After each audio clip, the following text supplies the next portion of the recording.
那当然，回到这个军事的部分，那我们最近也看到的美国、英国、澳洲哦，他们也筹组了这个在亚太地区哦重新的一个集结的力量 AUKUS 哦。当然，大家就说这一定显然是针对中共而来哦。那这到底哦这样的一个 AUKUS 的一个结盟，到底会产生我们包含在亚太的一些新秩序有哪些的一些改变哦？这部分是不是也一样？可以请教一下我们陈老师，可以帮我们分析。我们上面刚才讲到了中国对澳大利亚突然实行贸易战，那么真正原因是什么？还有澳大利亚为什么立场坚定，乃至于和美国、英国像主持人刚才提到的阿库斯联手来捍卫国土，原因就在于中共在印太地区它部署的东进南向的战略意图，因为它正在逐步的实施，已经曝光了，这引起了澳大利亚的高度警惕。那可以说呢，澳大利亚现在看到了又有另外一次太平洋战争的威胁，而这次是中共在模仿大日本帝国。那么下面我会介绍一些事实。那么对很多台湾观众来讲的话，长期以来是习惯于把眼光放在台湾两岸的关系上的，或者稍微开阔一点的开始关注台湾和美国以及台湾和日本的关系，但这个远远不够，因为格局还嫌小。如果单纯从美台美日关系看世界，你就看不到中共的东进南向的印太战略。那么在中共的这个战略当中，台湾只是其中的一环，但绝对是他对外侵略的最重要一环。那么这种情况下，看清楚了中共的东进南向印太战略，那么所谓的两岸统一，其实已经变成了他对外侵略的这个战略的借口。我现在讲一下澳大利亚受到中共军事包围的一些事实。去年12月13号，澳大利亚的几个新闻网站报道了一则消息，说中国投资2亿澳元到巴布亚新几内亚西部省达鲁岛。这个消息没有引起很多国家注意，但是对澳大利亚来讲，这是一个事关国家安全的大事。那澳大利亚广播公司去年12月13号刊登的消息说，随着澳中关系的恶化，一项价值2亿澳元的巴布亚新几内亚渔业交易令人大跌眼镜。这篇报道说呢，上个月就是去年的11月，巴布亚新几内亚这个国家是原来澳大利亚的属地，这个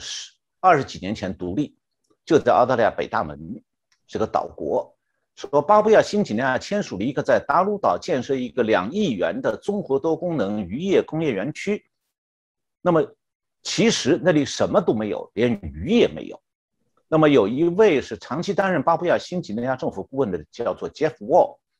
他在澳大利亚战略研究所的出版物《战略分析家》上面写文章说呢，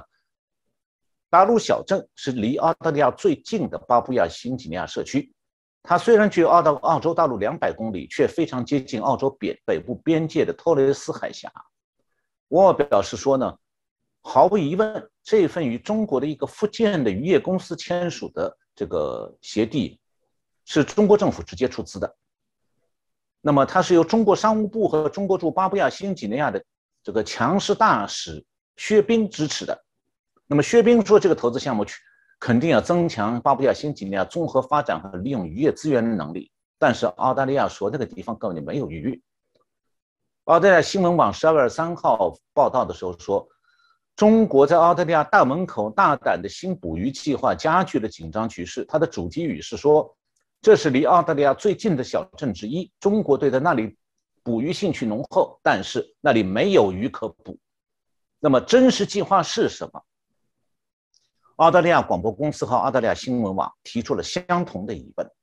那么我们都想知道，中国在缺乏渔业资源的小港口，借口发展渔业加工区，要投入这么大的投资，真实意图到底是什么？这里的达鲁岛项目充满了诡异之处。那首先，中国在经济落后的巴布亚新几内亚投入巨额资金，好像是中国与巴布亚新几内亚关系史上一个重大事件。本来当地中国大使馆应该庆祝一番，但是中国驻巴布亚新几内亚的大使馆的网站上没有一条相关消息，好像这个巨型项目根本就不存在。那么为什么中国大使馆对这个项目要遮掩？那第二，与巴布亚新几内亚签署上述协议的公司是在福建，叫做中宏渔业公司。这家公司是2011年成立，在福州登记，注册资本1亿块人民币，相当于2000万澳元。那一家只有2000万澳元注册资本的公司，它哪里有能力在达鲁岛这个小荒岛上放上10倍于注册资本投资？那么这个达鲁岛多大呢？长5公里，宽3.7公里，面积15平方公里。岛上只有1万多居民，很大一部分是土著，饱受卫生和社会问题困扰。那么在这个荒凉而附近海域没有具商业价值的渔业资源，这么个小海湾，一个财力有限的中国渔业公司大手笔准备投入2亿澳元，这种投资是符合正常的商业经营模式吗？疑点非常明显。但是在谁也没想到，中共的胃口远远比一般的猜想要大无数倍，因为很快又有一个更大的在这个岛上投资的计划曝光了。今年1月下旬，澳大利亚媒体报道，一家中资公司叫 WYW Holding， 这么一家中资公司写信给巴布亚总理 James Marape， 提出了要斥资，要投资390亿澳元，相当于285亿美金，要在达鲁岛建造一个新城市。那么这个计划是野心勃勃，他建议的投资额超过巴布亚新几内亚全国的 GDP。那么中共是计划把这个岛建成包括港口、工业区、商业区、休闲区和居住区的新城市。实际上，这是长期租借这个小岛来建海军基地城的一个计划。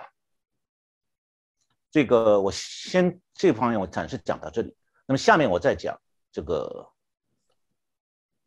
除了这个达鲁岛军事基地计划之外，我再插一句，就是刚才讲这个 WYW 这家公司啊，台湾可能还有人知道，为什么呢？这家公司其实不是英文词的缩写 ，WYW 是汉语拼音的缩写。这家公司名字汉字的名字是五缘湾公司。熟悉厦门的都知道，五缘湾在厦门。这家公司多大呢？只有一间办公室，租在一个厦门高级机场附近的办公楼的里面，只租了一间房子。这么一个小公司没有任何商业记录，他居然说要投资285亿美金去建个城市，那个城市对当地经济没有任何作用，只是给中共发挥某种特别的作用。那么除了这个达鲁岛军事基地的建计划之外，中共前几年还在南太平洋大范围展开部署。2018年是澳大利亚一个 Fairfax Media 曾经报道说，中国试图在瓦努阿图，就是在这个所罗门群岛的东南方一个岛国，要建一个南太平洋的永久军事基地。那么这件事情好像还没进一步进展。那么2019年10月18号 BBC 又报道说，所罗门群岛的一个省与中国一家公司签订协议，把图拉吉岛的开发权租给中国75年。这个协议呢，后来据说遭到新一届政府的这个因为争议把它搁置了。那么图拉吉岛这个地名，可能台湾很多人都不知道。那么图拉吉岛在这个所罗门群岛的瓜达卡纳岛对面。如果熟悉太平洋战争史，就知道太平洋战争期间，图拉吉岛的港口是日军和盟军的争夺之地。当时澳大利亚海军就在这个所罗门群岛海战中遭到惨重损失。那么中国对图拉吉岛的兴趣好像是和当年的日军非常相似。那么今年5月27号 BBC 又刊登一篇报道，披露中国在萨摩亚岛和基里巴斯这个群岛有类似的计划。这个BBC 今年5月的报道是说，中共与萨摩亚当局协议要在萨摩亚的这个瓦苏海湾建立码头，要投资1亿美金。然后呢，这个今年4月，因为萨摩亚政府换届，所以这个协议还没执行。另外，在萨摩亚西北2000多公里的一个岛国叫基里巴斯，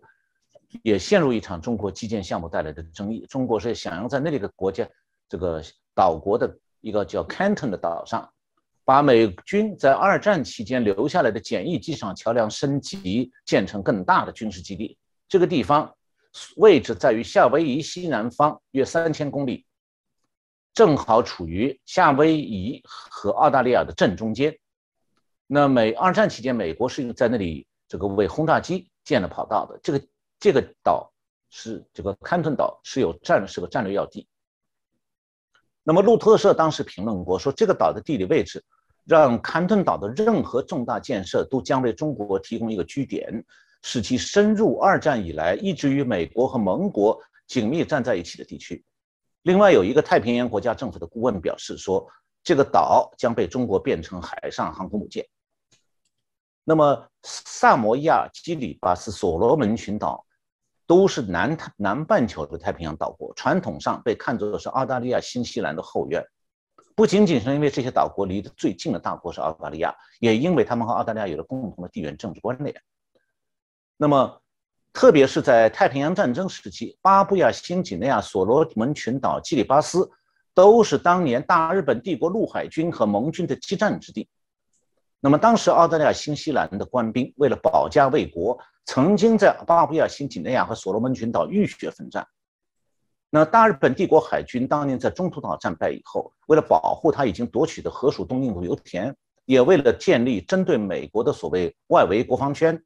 当时制定了一个攻占这个现在巴布亚新几内亚的首都摩尔斯比港的一个作战计划，同时要攻占前面我提到的所罗门群岛的瓜达卡纳尔岛，目标是最后进攻澳大利亚。那么此后2年里头，太平洋战争的重点交战区就是在这个巴布亚新几内亚和瓜达卡纳。那么现在是中共把手伸到这个地区了，他的做法和达鲁岛的做法一样。那么如果比较从巴布亚新几内亚到所罗门群岛，再到基里巴斯、瓦努阿图这一系列中国项目，你可以发现这样一些共同点：第一，这些项目所选择的地点往往就是占军事上的战略要地；第二，项目的谈判先和地方政府打交道，以经济诱惑开路，然后设法签订投资协定，再逼岛国政府认可，但中间过程呢，还会发生变数。那么第三，这些项目不关心当地经济活动的实际需要，投资金额远远超过当地经济活动的规模，也没有可能得到的投资回报。这表明中共的投资活动不是单纯经济援助，也不是出于商业利益的考虑，而是另有所图。那第四，中国投资项目主要是侧重在港口和机场建设。第五，中共谈判这些项目时，都试图长期租赁这个项目所在的岛屿，以便独自管理、长期使用。那么他在南太平洋选点建这些工程，目的是什么？既然项目本身不可能收回投资，所以不属于经济利益方面的长期投资。那么这些项目中共又想长期独自管理，不交给当地地方政府经营，显然它不是为了帮助当地经济发展的，而再考虑到这些项目基本上都选择战略要地，又是以机场港口为主，这就很容易让人联想到说，这样的布点很可能属于服务于军事目的的战略布局，目标是为中共的海军准备在南太平洋上各要点的海空作战基地。那么中共自己怎么说的呢？去年12月14号，中共一个外宣网站多维新闻刊登一篇文章，标题就叫做“北京可以不战而胜，占领领土，中起新项目轰动澳大利亚”。这则标题和文章内容暴露了中共对澳大利亚的恫吓意图。那么这家媒体12月4号还有一篇文章，这更加是对澳大利亚的赤裸裸的威胁。标题是“中国敲打澳大利亚，选边站不如靠边站”。这个话是不是台湾观众们听的也比较熟啊？它用在台湾哦。那么中共那篇这个威胁澳大利亚的文章说，如果澳大利亚及时改变高调追随美国遏制中国的外交路线，可以相信两国经贸关系很快就能恢复正常。那么这句话很明显的说明中共对澳大利亚实行变相经济制裁的真实目的。那经济制裁就是为了逼迫澳大利亚向中共低头，中共完全不掩饰他的威胁意图。那么其实他也是通过向澳大利亚敲打，向其他国家发出警告。